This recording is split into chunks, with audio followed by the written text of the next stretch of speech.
இந்திய ராணுவத்துக்கு ஆதரவாக சென்னையில் முதலமைச்சர் மு.க.ஸ்டாலின் தலைமையில் இன்னும் சற்று நேரத்தில் பேரணி தொடங்க உள்ளது. டிஜிபி அலுவலகம் அருகே முன்னாள் ராணுவ வீரர்கள், தேசிய மாணவர் படையினர், இளைஞர்கள், மாணவர்கள் குவிந்து வருகின்றனர். இது பற்றிய கூடுதல் விவரங்களை வழங்குவதற்காக செய்தியாளர் பாலாஜி இணைகிறார். பாலாஜி, தற்போது இந்த பேரணியில் சுமார் எவ்வளவு பேர் பங்கேற்க இருக்கிறார்கள்? பேரணி எங்கிருந்து புறப்பட்டு எங்கு நிறைவடைய இருக்கிறது? விவரம் என்ன?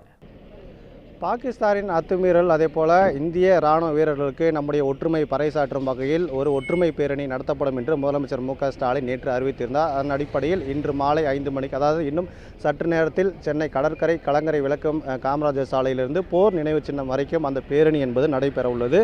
இந்த பேரணி முதலமைச்சர் தலைமையில் இந்த பேரணி என்பது நடைபெறவுள்ள சூழ்நிலையில் இந்த பேரணியை பொறுத்தவரை இந்த பேரணியில் பல்வேறு அரசியல் கட்சி தலைவர்கள், முன்னாள் படை வீரர்கள், அதே போல் மாணவ மாணவிகள், பொதுமக்கள் என ஏராளமான சுமார் ஒரு 1000க்கும் மேற்பட்ட பொதுமக்கள் இந்த பேரணியில் பங்கேற்க உள்ளார்கள். அதற்கான ஏற்பாடுகள் தற்போது இறுதிக்கட்டத்தை எட்டியுள்ள சூழ்நிலையில் இன்னும் சற்று நேரத்தில் முதலமைச்சர் இந்த கடற்கரை சாலைக்கு இந்த பேரணி என்பது தொடங்க உள்ளது. இதில் பேரணி முழுமையாக சுமார் 1000க்கும் மேற்பட்டவர்கள் இந்த வரிசையாக இந்த பேரணியில் காமராஜர் சாலை இருக்கக்கூடிய அந்த கலங்கரை விளக்கம் முதல் அதே போல் அந்த போர் நினைவு சின்னம் வரை அந்த பேரணி என்பது நடைபெறவுள்ள சூழ்நிலையில் இந்த பேரணிக்கு ஏற்றவாறு தற்பொழுது இந்த கடற்கரை சாலை முழுவதுமாக தற்போது போக்குவரத்து என்பது முழுமையாக காவல்துறையால் நிறுத்தப்பட்டு இந்த பேரணிக்கான இறுதிக்கட்டத்தை தற்போது இந்த முழு ஏற்பாடுகளை தற்போது காவல்துறை அதிகாரிகளும் ஆய்வு செய்து வருகிறார்கள்.